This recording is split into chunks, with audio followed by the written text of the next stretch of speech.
Saudara-saudari yang terkasih, hari ini kita merayakan fondasi dasar seluruh iman Kristiani, yaitu kepercayaan akan Allah Tritunggal Maha Kudus, satu Allah, tiga pribadi, Bapa, Putra, dan Roh Kudus.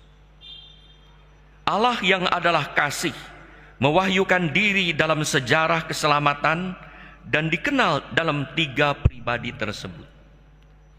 Pertama, dalam kitab suci Perjanjian Lama, Allah menyatakan diri dalam pribadi Maha Kuasa yang menciptakan dan menyelenggarakan langit dan bumi beserta isinya dengan kasih, sebagaimana diwartakan oleh Yesus dan disapa, dipanggil, disebut Bapa. Kedua, Allah mewahyukan diri sebagai putra yang lahir ke dunia dalam pribadi Yesus untuk menebus dosa manusia, karena begitu besar kasih Allah kepada kita.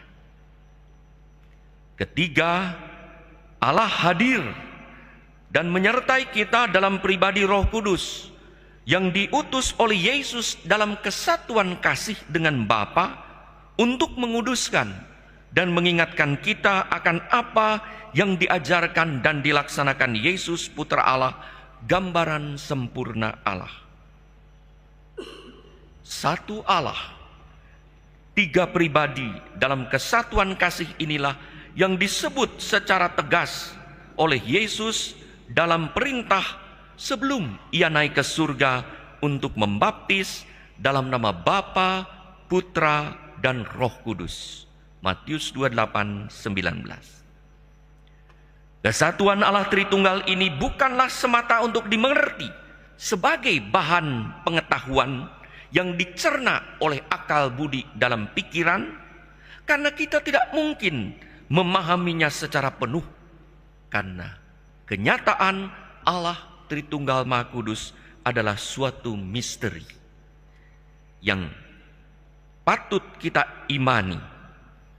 Tetapi kesatuan Allah Tritunggal adalah kenyataan untuk dijumpai dalam hidup sehari-hari sebagai pengalaman hati kita dalam kasih. Saudara-saudari yang terkasih, pengalaman Allah Tritunggal yang Maha Kudus ini dihidupi oleh setiap orang yang percaya, mulai dari balita hingga orang lanjut usia, baik sadar ataupun tak sadar. Saat kita berdoa dalam nama Bapa, Putra, dan Roh Kudus, saat kita membuat tanda salib Bapa, Putra, dan Roh Kudus, anak kecil juga, anak-anak meminta berkat, diberi berkat Bapa, Putra, dan Roh Kudus. Jadi sejak kecil itu sudah dialami Allah Tritunggal, walaupun tidak dimengerti secara pasti. Beberapa atlet Katolik yang meraih juara seperti Susi Susanti, emas pada Olimpiade bulu tangkis 1992, Johan Christie, emas putra Asian Games 2018, dan Thomas Cup, Grizzly Polly dan pasangannya ganda putrinya medali emas Olimpiade Tokyo 2020 saat mendapatkan juara langsung membuat tanda salib Bapa, Putra, dan Roh Kudus. Para pemain sepak bola dunia seperti Cristiano Ronaldo, Lionel Messi, dan Neymar membuat tanda salib di lapangan setelah mencetak gol. Mereka membuat tanda salib sebagai ungkapan akan penyertaan Allah Tritunggal dalam hidup kita. Saudara-saudari yang terkasih, maka Injil Hari Raya Allah Tritunggal Maha Kudus tidak dimulai dengan konsep siapakah Allah Tritunggal Maha Kudus itu, tetapi dengan hakikat kasih Allah Tritunggal Maha Kudus yang adalah kasih yang dianugerahkan kepada kita untuk dialami. Allah menciptakan langit dan bumi beserta isinya, mengutus Yesus, lalu kelak mengutus Roh Kudus dalam Pentakosta, hanya karena kasihnya pada manusia, yang digambarkan dalam Yohanes 3:8-16.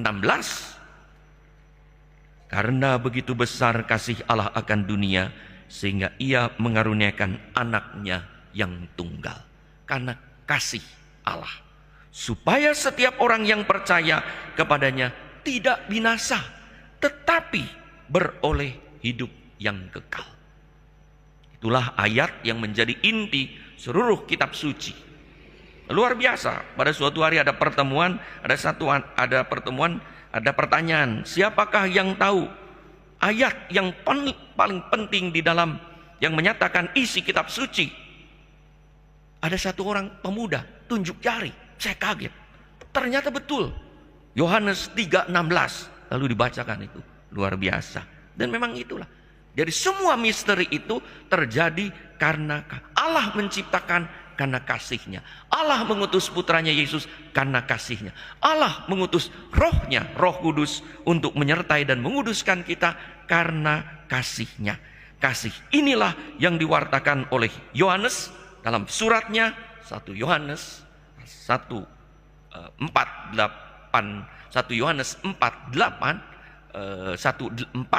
itu adalah juga, atau 4:8 itu ada Allah adalah kasih, Deus Caritas. Allah yang adalah pribadi kasih itulah yang diwartakan. Maka imam setelah dalam perayaan Ekaristi, setelah atas nama Bapa berkata, rahmat Tuhan kita Yesus Kristus, cinta kasih Allah dalam persekutuan Roh Kudus selalu besertamu. Dan kita menjawab, besertamu juga. Itulah rumusan yang kita dengar dalam bacaan kedua. Rasul Paulus selalu menggunakan rumusan Tritunggal, damai sejahtera bagi kamu. Ya, dalam kasih Yesus, kesatuan cinta kasih Allah dalam persatuan dengan Roh Kudus. Katekismus Gereja 234 menulis dengan bagus. Misteri Tritunggal Maha Kudus adalah rahasia sentral iman, pusat iman, fondasi kehidupan Kristen. Itulah misteri kehidupan batin ilahi, dasar pokok segala misteri iman lain dan cahaya yang meneranginya. Keyakinan akan Allah Tritunggal inilah yang menyinari keyakinan-keyakinan iman Kristiani kita. Itulah yang paling mendasar dan hakikat dalam hierarki kebenaran iman. Maka kita rayakan setelah lahirnya gereja Pentakosta minggu yang lalu, kita rayakan hari ini. Allah yang satu dengan 3 pribadi, inilah yang kita alami dalam hidup kita sehari-hari. Kita mengawali doa dengan rumusan Allah Tritunggal Maha Kudus dalam nama Bapa, Putra, dan Roh Kudus. Amin. Begitu dekat. Kita mungkin tidak mengerti. Ketika ditanya apa itu Allah Tritunggal, mungkin kita bingung, susah. Mungkin kita boleh Allah yang Bapa yang menciptakan, Putra yang menebus, Roh Kudus yang menyertai dan menguduskan gereja. Boleh. Lalu ditanya apa lagi? Bingung lagi kita.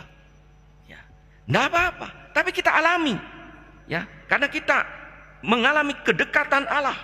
Kita tidak sepenuhnya mengerti siapakah Allah Tritunggal, tetapi sungguh mengalami kedekatan dengannya. Ada daya ilahinya yang menyertai hidup kita.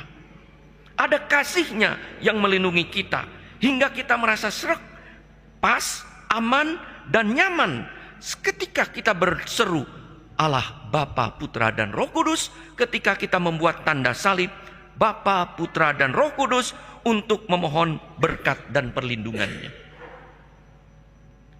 Ketika kita akan berjuang ujian anak-anak, wawancara pekerjaan, atau melakukan tugas-tugas yang lain, pekerjaan, kita membuat tanda salib Bapa, Putra, dan Roh Kudus. Amin. Ketika kita ketakutan pun di tempat gelap, ada bunyi-bunyi yang aneh, kita langsung membuat tanda salib Bapa, Putra, dan Roh Kudus. Setelah itu merasa aman, nyaman. Ketika kita melanggar, ada polisi, Bapa, Putra, dan Roh Kudus, merasa aman. Ya. Bahkan ketika mau berbuat jahat juga, saking Allahnya terasa begitu dekat. Bukan hanya syukur, mohon perlindungan, kadang-kadang diajak kompromi Allah kita itu. Saat mau berbuat jahat, orang pun, misalnya anak-anak, saat mau menyontek, oh tidak ada ya, anak Katolik tidak ada yang menyontek. Kecuali kalau kepepet, dia langsung. Saat mau menyontek juga bilang, Tuhan tolong supaya hari ini jangan ketahuan Bapa, Putra, dan Roh Kudus. Amin. Saking dekatnya Allah Tritunggal itu diajak apapun oleh kita. Nah, itu Allah. Ya, saat orang mau nyeleweng, saat orang mau berbuat salah, saat orang mau saat orang bersyukur atas rahmat dan anugerahnya, tanda salib. Saat seorang mencari jodoh dan menemukannya, syukur kepada Allah Bapa, Putra, dan Roh Kudus. Semua atas nama Bapa, Putra, dan Roh Kudus. Amin. Maka anak-anak juga seringkali datang kepada imam berkata, Pastor, berkati. Tanda salib. Tenang. Anak-anak, orang tua memberkati anak-anak sebelum tidur. Bapak, Putra, tenang. Karena mengalami begitu dekat. Sepertinya ada yang kurang. Kalau belum diberi tanda salib. Atau belum diberi doa dengan rumusan Bapa, Putra, dan Roh Kudus. Jadi itulah yang begitu dekat dengan kita.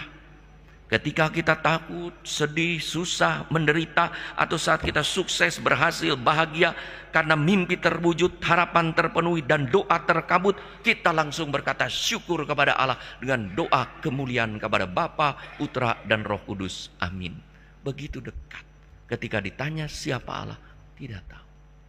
Mau doa makan atas nama Bapa, Putra, dan Roh Kudus. Amin. Semua membuat tanda salib. Pernah beberapa waktu yang lalu saya naik pesawat.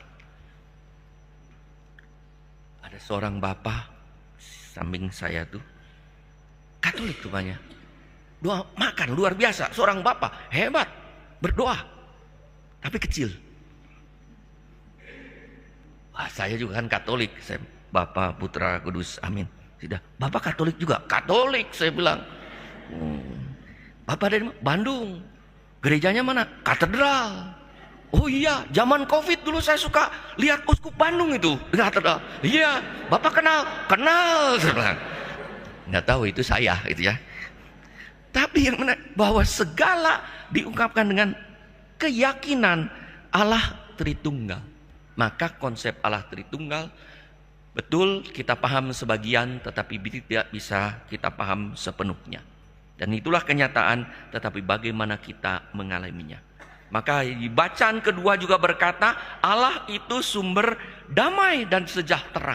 Ketika kita mengalami penyertaannya, ketika kita berdoa, ketika kita dekat dengannya, berseru Allah Bapa, Putra, dan Roh Kudus, membuat tanda salib, kita mengalami damai sejahtera.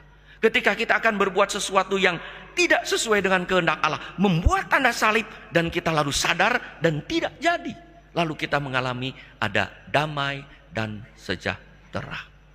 Dan justru ketika kita memaksakan diri, ada kegelisahan, disitulah ada godaan dan dosa. Semoga saudara-saudari yang terkasih, saat kehadiran Tuhan sungguh kita alami, walaupun sulit untuk dimengerti, tetapi sungguh kasih-Nya ada dan menyertai kita selalu. Dan kita pun diundang untuk menampilkan Allah Tritunggal dengan cara berbuat dan berkata kasih yang memberi damai sejahtera dimanapun kita berada.